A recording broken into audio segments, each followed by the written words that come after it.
Hey, what's going on, you guys? Hey, welcome back to another episode with iTrack. Big shout out to everybody that's just tapped in. Looks like the world is spinning a lot faster these days, and apparently there's scientific proof. We're going to take a look at that along with a lot of other interesting clips. But before we do any of that, do make sure to smash that like button for me, hit that hype button, and if you're not a part of the iTrack fam, go ahead and hit the subscribe, man. Join up, and let's go ahead and jump right into it. What's up with aliens.gov? I don't know anything about. The president's deal. Yeah. Yeah, I hope it's going to happen. I hope they don't get to him and make him pull back. So that's what's happened in the past. That's what's happened with every report that they've had. They said they're going to bring it out, and then they don't. And then I talked to the president about it. I hope we get an answer. Do you think? Have you gotten signs from the administration of the president that we're going to get disclosure? The president says he's going to put it out, so he hasn't lied to me yet. And he's not lying about that. At least within the past 3 years, we've heard 3 different occasions that they're going to put out the information. I guess them actually acquiring aliens.gov is a step in the right direction, but we'll see. Did you know that I got bit by a king cobra? And after 5 days of agonizing pain, the cobra died. Rest in peace, Chuck Norris, man. He was my first introduction to karate, actually. Did you know the sun is only 20 years old? 20 galactic years, that is. So this space oddity is because of the path that the sun takes in its orbit around the center of the galaxy. The sun takes 225 million years to make it all the way around the galaxy. The sun is about 4.5 billion years old, so it's only done 20 laps. The sun is going to live for about 10 billion years, so it has a few more orbits left in it. The sun is actually in middle age, even though, it's 20 years old, so it can't even rent a car. Well, breaking from the news, scientists are warning tomorrow and for the next few months, days will be shorter than ever, some of the shortest in history, because the Earth is spinning a lot faster than usual.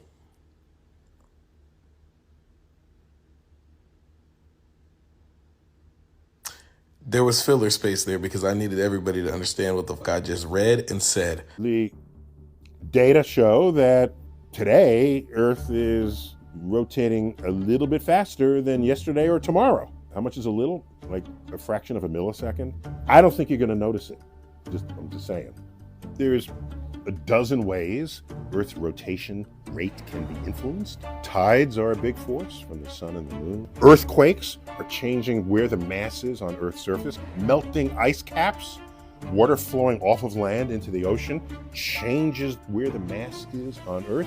All of this has an effect on Earth's rotation. At any given moment, Earth can speed up or slow down. You know how we know that? Use atomic clocks that keep better time than the rotating Earth itself. Most of this, throughout the last 50 years, has increased the length of the day. We toss in a leap second to accommodate it. If it shortens the length of the day, we have the power to take away a second, a negative leap second. So at any given moment, we might not know exactly what is causing it, but it would be drawn from our portfolio of physics that tells us what's happening, which means it's possible to not know the cause of something, but to simultaneously know it's not mysterious. North Korea are actually doing it. Today, they have officially begun blowing up all roads and railways connecting them to South Korea. And this really marks a pretty substantial turning point, because for the longest time, reunification of the two countries has always been the stated goal for Kim Jong-un. But this year, everything changed. He changed the constitution to designate them as principal enemy. They obviously had their trash balloon wars. We saw that they started building a wall by the border, and now they're literally blowing up all inter-Korean roads and railways to completely separate the two countries. Saudi Arabia has just said that the groundwork for what would become the largest structure on Earth is now 86% complete. Now, not only would it be large enough to fit 20 Empire State Buildings inside, but similar to the Las Vegas Sphere, in its center will be this spiral-shaped tower encased by a VR dome that essentially could create anything your mind could imagine, whether that be on Mars, under the ocean, balcony views of Pandora, and even whatever the hell these things are. Dubai really needs to focus on creating one of those defense domes, like the one in America, the Golden Dome they're working on, or the Steel Dome. They need to kind of get that under control. Apparently in the Epstein files, there was something released that it was called V2K, which is like voices to head or whatever. Essentially, they were saying that like a lot of the victims, to kind of like make them go crazy or make them start looking like they can't testify or whatever, they would put this technology on them where essentially they would start hearing voices in their head. So when they're explaining to people what's going on, people immediately dismiss them as this person's crazy. But in reality, they're a victim, and that was actually going on. That came out in the file. So it's like stuff that the government could probably do to people, like witnesses, to anyone who they really want to shut up, are so far beyond what we could even imagine. Like, your right ear hears speech better and your left ear hears music better because each ear routes sound to opposite brain hemispheres. Audiologists have known this for decades and never told you. Your right ear sends sound to the left hemisphere, where language processing lives. Your left ear sends to the right hemisphere, where music and emotional tone are decoded. Researchers tested 3,000 people on phone call comprehension. Right ear listeners recalled 28% more words. Left ear listeners identified the speaker's mood 35% more accurately. This is why you instinctively hold your phone to one ear for important conversations and switch for casual ones. Your brain already knows which ear it needs. The switch happens below awareness. You've been doing it your whole life without anyone explaining why. Next time you're on a call that matters, switch to your right ear. Next time you're listening to music, switch to your left. Your brain will process both better immediately. The Neural Reset Protocol uses targeted auditory exercises that balance hemispheric processing through specific ear-based listening techniques. Well, what does it mean when you like to put everything on speakerphone? You know, I'm generally a speakerphone type of guy. Kobe Bryant never was a part of the Boule Secret Society until he came back from that mess in Colorado. They couldn't control him. See, if they can't control you, they will set you up to be blackmailed. So Dr. Jerry Buss, God rest his soul, sent Kobe to Eagle, Colorado to get his knee worked on as if there's no D doctors here in Los Angeles County. Now, from what I heard, Kobe, after they traded Shaq, traded Nick, got rid of everybody, he wanted to leave. Yes. And so when he said, No. You, after I did all this, you want to leave? Yes. Oh, okay, well, go get your knee fixed first. So that was the cold move right there. I heard about that gangster move. Yeah. Oh, you see, and people like Kobe did not have the Holy Spirit. Yeah. Thereby, they did not have discernment, you see. And so Kobe Bryant sent to Eagle, Colorado. Okay, Dr. Richard Stedman was Kobe's knee doctor. Dr. Richard Stedman was a member of Phi Beta Kappa, which is the educational and the legal arm of deep state. Well, Kappa Beta Phi is the Wall Street faction. So Dr. Richard Stedman was Phi Beta Kappa. Told Kobe, listen, you don't need to stay near my office.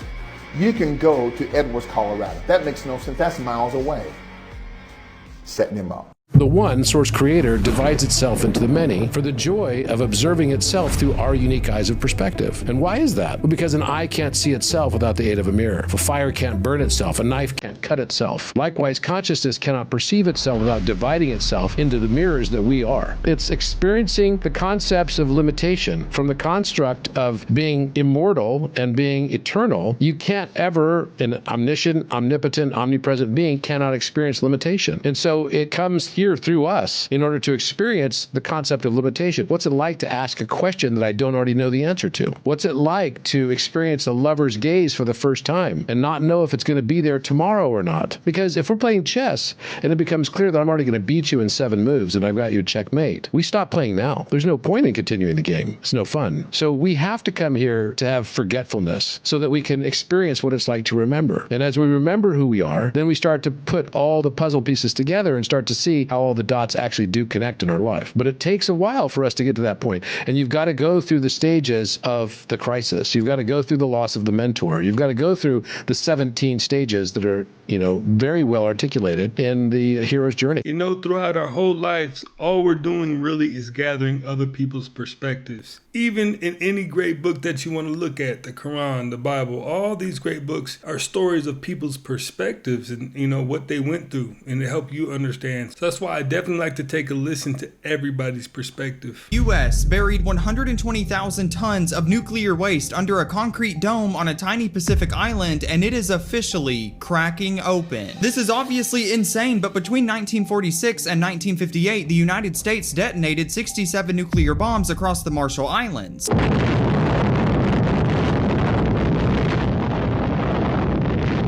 Some of them were actually 1,000 times more powerful than Hiroshima, and everybody should know how big that one was. Whenever they were done, they sent soldiers to scrape radioactive soil, debris, and plutonium off of 6 different islands, and then they dumped it all into one spot in a crater on a tiny island. They then thought that it was a brilliant idea to seal it with an 18-inch concrete cap, and locals literally called this area the tomb. And now, almost 50 years later, visible cracks are spreading across the surface. So, do we sense a problem here? The island sits just 6 feet above sea level, and scientists are saying that it'll be partially underwater by the end of the century. So it's problem after problem after problem after problem. And the actual material that's inside the crater is plutonium-239. It stays radioactive for 24,000 years. A nuclear engineer said that no concrete structure on Earth could survive even a small fraction of that, and people still live 20 miles away and fish in that lagoon. And somehow, the moral of this entire story is, the US says that it is not their problem anymore. Yeah, everyone's freaking out about oil prices, but you know, there's something way worse going on. I don't know if you know this, but the desert doesn't have water. Dubai, Saudi Arabia, Qatar, Kuwait. But Jasmine, there's tens of millions of people living in these places. How do they live there if they ain't got no water? Desalination plants. That's how. These are giant factories, and there's over 400 of them in the Gulf, just taking the salt out of salt water for drinking water. These places don't have rivers, lakes, rain, okay? So they rely on these desalination plants. Water is actually way more important than oil in this region. Imagine that. More important than oil?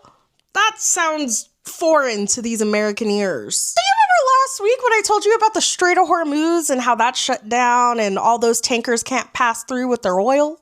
And how there's hundreds of vessels still chilling there in the Persian Gulf? Yeah, they're leaking oil.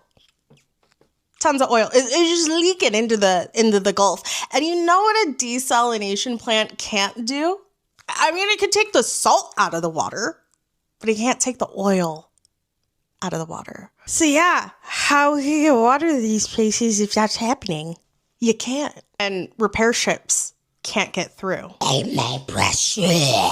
once you get past all the theatrics, you're actually giving a whole lot of information. Here's all the evidence we have to confirm that Palm Beach Pete is actually Jeffrey Epstein. Starting off with the first and most obvious piece of evidence, that both of them look identical to each other. Here's a side-by-side picture of the both of them, and you literally cannot tell either of them apart. Next, the both of them literally have the same exact teeth. So as you can see right here, this is Jeffrey Epstein's bottom row of teeth. And then if we go ahead and look at Palm Beach Pete's bottom row of teeth, literally identical to Jeffrey Epstein's. Next, in a recent interview, it was actually revealed that Jeffrey Epstein and Palm Beach Pete actually lived in the same areas at the exact same time. So when Jeffrey Epstein was living in New York, so was Palm Beach Pete. And then when Jeffrey Epstein was living in Florida, so was Palm Beach Pete. And when this was brought up, Palm Beach Pete was literally trying to shush the interviewers. And then finally, every single day now, Palm Beach Pete is uploading videos onto social media saying that he is not Jeffrey Epstein. And in a lot of these videos, a lot of people feel like he's actually trying to gaslight us because he really is actually Jeffrey Epstein. I can talk to, it makes no difference where I am. In fact, I'm still talking to the same person if I was at my home in Palm Beach. But I'm here in jail. Home in Palm Beach. I can dial my own phone. That's bullshit. No, but you can also make 1,000 phone calls. Here you got to make one, and he's got to take. Think how much better that was. I had to decide who was the right person to call. That was unusual for me, because I would have called 20 people. And before. what was the advice you gave? I said, you have a sick patient, and it's very much like a sick patient in the emergency room. You can't think about it like your car. People in normal walks of life think about money and things as a machine. And unfortunately, so if your car breaks, cars are always easy to fix. My jets, my cars, if it breaks, I know it can be fixed because it simply follows the same pattern. If this part breaks, you replace the part and the thing works again. People and the financial system are not machines. They can't be fixed the same way. You can't simply take out put some more juice into the commercial paper market, and that's like replacing the carburetor on the car. It's much more, I have a patient who can't breathe, has a stomach problem, can't see, looks bleeding at the same time. What do I do first? I have to think about it as a system. Where's the most logical place? What's the most dangerous place? If your heart stopped, we have to start your heart again. In the equivalent to the money market, Why do I have to start your heart again? I need to get your blood flowing. If your blood stops, you're dead. If liquidity, which is the equivalent of blood in the financial system, dries up. Once liquidity is basically cash, putting cash into the Forget system. about what it is. Okay. Liquidity is liquidity. It allows the system, it's the blood of the system. You need to pump blood hard into the body of the economy to keep it flowing. Hey, Palm Beach Pete needs to completely disassociate. Needs to just separate himself completely. Don't do any more interviews talking about that guy. Don't even get into it. You know, it's hard enough to even be on YouTube. You can't even really talk about that subject on YouTube like that. Ladies and gentlemen, I bring to you a new Mandela effect. We all watched Bob Barker on The Price is Right, especially when we were homesick from school, right? Bob graced and visited the living rooms of every American nationwide throughout the weekdays on The Price is Right, which is why it was so devastating when Bob Barker himself passed away years ago, right? Many of us vividly recall the news of Bob Barker's passing. So imagine my surprise this morning when I wake up to the news, much like many others who vividly recall Bob Barker's passing, that Bob just turned 99. Say what? According to sources, on December 12th, Bob turned 99 and is alive and kicking in this universe, in this dimension. What the fuck? I vividly remember Bob Barker's passing. Vividly. Apparently, Bob is alive and well. You tell me, what dimension, what universe are you from? Do you remember Bob Barker's passing?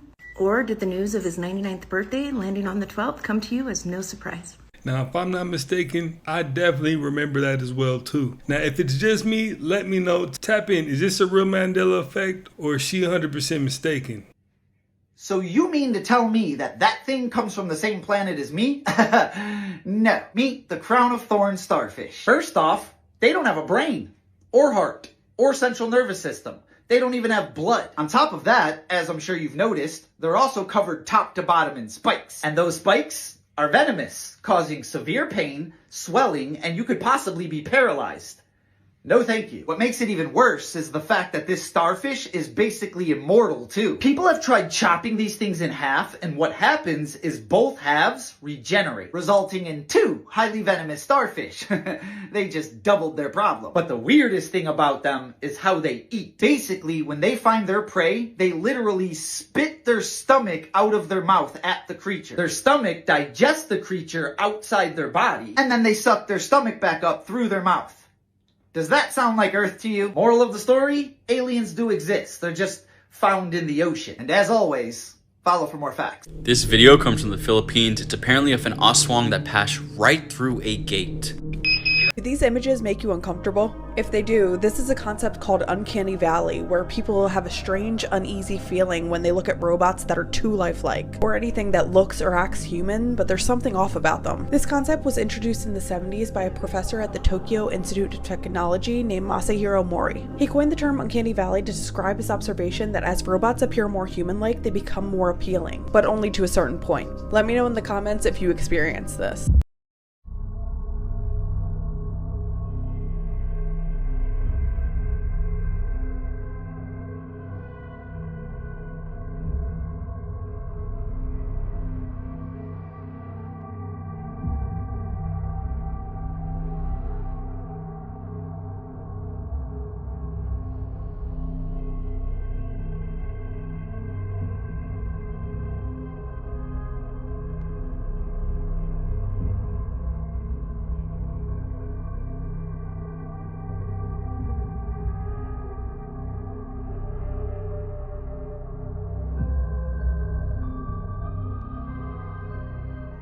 The fuck is that? The fuck is that in the woods? Hello? Hello?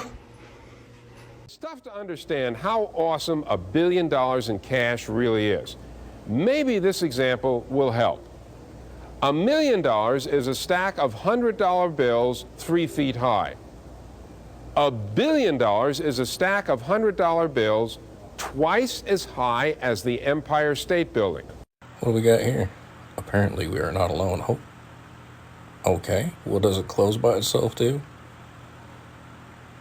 Alright, time to run.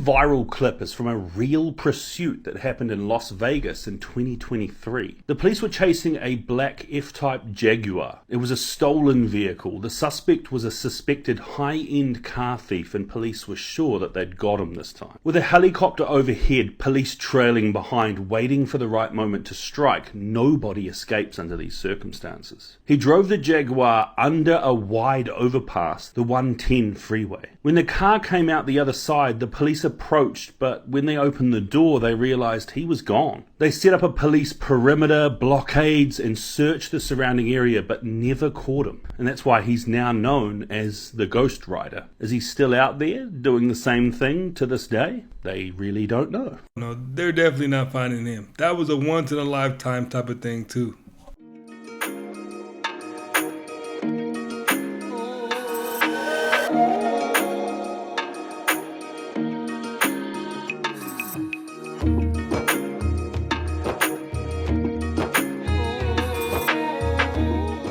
Now, when you look at the Amazon from that angle, you definitely can understand how easy it is to get lost and never be found.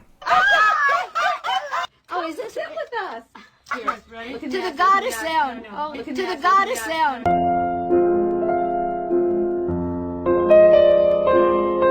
Uber bets $1.25 billion on Rivian's R2 robotaxi. Uber committed $1.25 billion to purchase 10,000 fully autonomous Rivian R2 robotaxis, with an option for up to 40,000 more. The R2s will launch exclusively on Uber's platform in San Francisco and Miami in 2028, scaling to 25 cities by 2031. Uber's investment will extend through 2031, subject to the achievement of certain autonomous milestones by specific dates. Rivian's third-generation autonomy platform features 11 cameras, 5 radars, and 1 LiDAR. Keep in mind, if this isn't the clearest video in the world, it's being filmed at over a mile and away, probably close to a mile and a half away, and in pitch dark conditions. Like there's no lights. They killed all the lights on the runway. They really didn't want this to be filmed. But I've got my PVS-14 night vision device here, and I have that stacked with my spotting scope.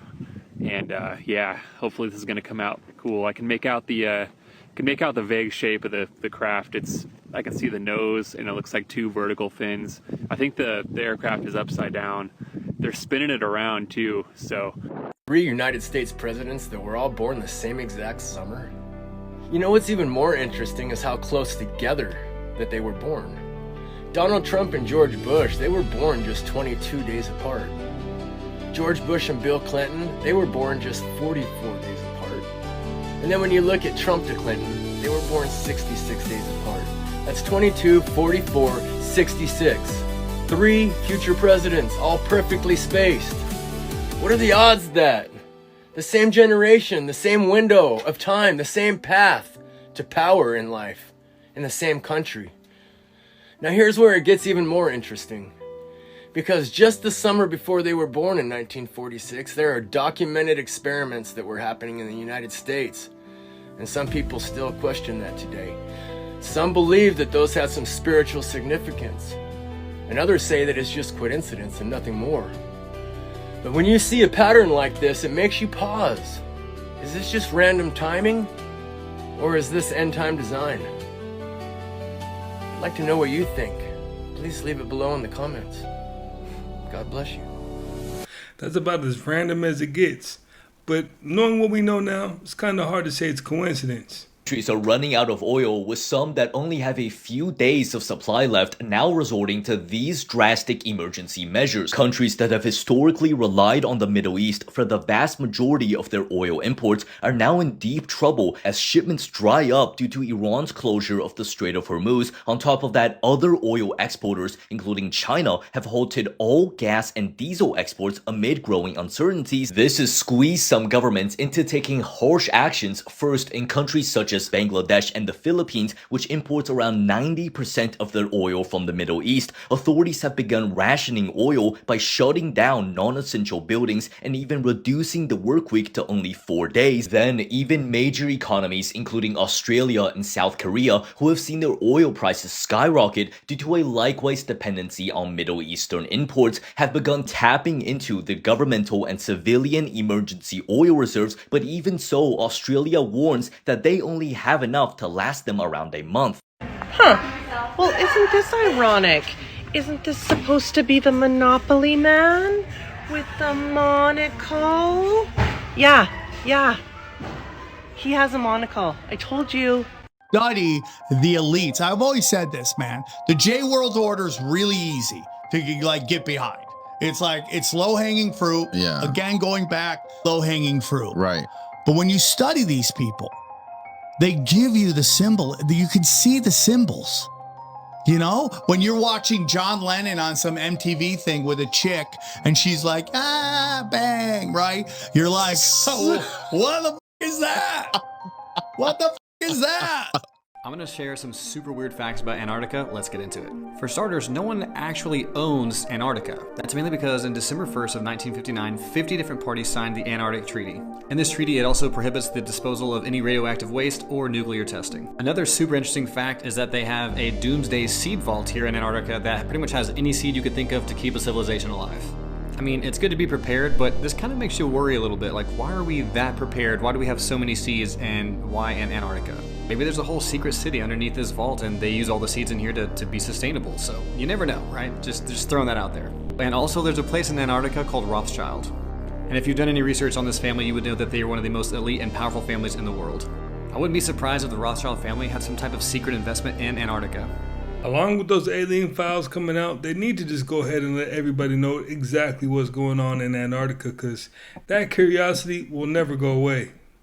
Crown jewels of Iran are considered the most valuable royal collection in the world. Altogether, the items are worth billions, to the point they are used to back the national currency. So let me show you some of the most insane pieces, and the last one is unhinged. First is the Kiani crown, which was made in 1796. Used in coronations for over a century, it is made of red velvet and is covered in 1,800 pearls, along with diamonds, rubies, and emeralds, which you can see at the top here. Next is the Naderi throne. Sorry if I mispronounced that, which is from the early 1800s. It's made of wood that has been completely covered in gold and set with over 27,000 gemstones. But that's not even the wildest part. It is designed to be portable, so it can be disassembled into 12 separate pieces. So the Shah could travel with his throne to his summer house, obviously. Finally, we have this jeweled globe from the 19th century. Waist high and made from 34 kilos of solid gold. It is covered in 51,000 gemstones using rubies and diamonds for the land and then emeralds and sapphires for the ocean. But it wasn't just decorative. It was created so the Shah could keep track of all of his loose gemstones and prevent theft. Basically just a organizational tool. I want to hear from you. What are your thoughts on these items? And let me know if you want a part 2, because there's a lot more stuff. I was under the impression that the Queen of England had the most valuable diamonds and golds and crowns and things of that sort. So that's interesting to find that out. Try taking naps in the way NASA suggests, and I have to admit that I was very skeptical, and you'll see why. You see, NASA has studied what happens when you don't sleep for long periods of time, because pilots and astronauts sometimes have to operate without sleep. And they found that after about 17 hours awake, your brain performs as if you've had a few drinks, with things like reaction times and decision making getting progressively worse. So they asked the obvious question. How about naps? Which sounds simple, but now they had to answer another question. How long should it be? Because if it's too short, the brain doesn't recover. And if it's too long, then you risk getting into deep sleep. So, what's the magic number that they came up with? 26 minutes. Which sounds absurd, but they claim that a short nap of just 26 minutes improved performance and alertness. And I have to say, after a few days of trying it out, it works. Now, I'm not sure I'm the perfect subject for this since I rarely ever take any naps, but how about you? Would you take a 26-minute nap or just grab yourself another cup of coffee? I don't know about you, but 26 minutes ain't enough. I need at least 30 to an hour. Otherwise, I'll just go with another cup of coffee. This video is absolutely incredible. Watch it multiple times, however many times you need to. Slow it down, pause it. And I have to tell you, I don't think this is AI. The footage comes from a couple of friends who were investigating initially what appeared to be lights in the sky, landed in a little desert area, so they went to investigate. And what they found, at first, they believed to be a gray alien. But as they were getting close to potentially grab it, something stands up, something taller. And this is where I don't believe this is AI. This may be some of the best footage ever captured of potential alien contact. Take a look at this, comment below, tell me what you think. No hagan ruido, no hagan ruido, no hagan ruido. ¿Escuchas cómo le hace? No hagan ruido, no hagan ruido. Escucha. No hagan ruido, no hagan ruido. ¡Ey, morro! Es uno de esos macetones. Es un macetón. Es un macetón. Hay que agarrarlo, güey. Es uno chiquito, güey. Es uno chiquito. Míralo. Miren, amigos. Mira, güey, sí lo estás agarrando, mames. Sí. Se está moviendo. Sí. Vente. No mames, güey, mira, güey. No mames. Amigos, ¿cómo le hablamos a estos güeyes? No mames, ¿qué hacen? ¡Ay, hijo de su puta madre! No mames, vete a la verga, güey. ¿Qué es esa mamá? Esa mamá está más grande. ¿Qué es esa mamá? Está más grandota, está más grande. Se está moviendo. Sácate a la verga. Mira. Ahí viene, pa. Estos güeyes. No mames, ¿qué hacen? ¡Ay, hijo de su puta madre! No mames, vete a la verga, güey. ¿Qué es esa mamá? Esa mamá está más grande. ¿Qué es esa mamá? Está más grandota, está más grande. Se está moviendo. Sácate a la verga. Definitely not AI, but there's something up. I mean, that's the first time I've ever seen one of those extraterrestrials with the glowing chest plate. So that's definitely interesting. Definitely tap in and let me know what you think. Shows someone filming sheep in the countryside, but that's not all they managed to capture. Take a look. Respond while we're watching them. Alright. How do you track them? There's 2 more black dots. Cody. Oh, what the crap? Is that a guy? What the frick? What the fuck? What was that? He's walking creepy. Dude, that was a skinwalker. What? Follow him. I videoed it. What the frick? I'm gonna go get my gun. That was a skinwalker. No. As they are filming the sheep, we see a humanoid figure. Straight away, the figure does not look like a normal person. The figure looks a lot taller than your average human, and the way it's moving does not seem natural. Some have speculated it could be a skinwalker, while others are saying it could be a giant. The quality is not the best because it's zoomed in, but what do you think we are seeing here? Is it a hoax, or does it really show an unknown creature roaming the countryside? Judging solely off their reaction, I'm willing to bet that it's some type of a skinwalker. That's what it looked like, at least. Definitely tap in and let me know what you think it was. Well, you guys, that's another one in the books, man. I appreciate you guys for always stopping by, watching, and learning with me. If you haven't already, do make sure to hit that like button, that subscribe, and that hype button for me, and I will definitely catch you on the next one.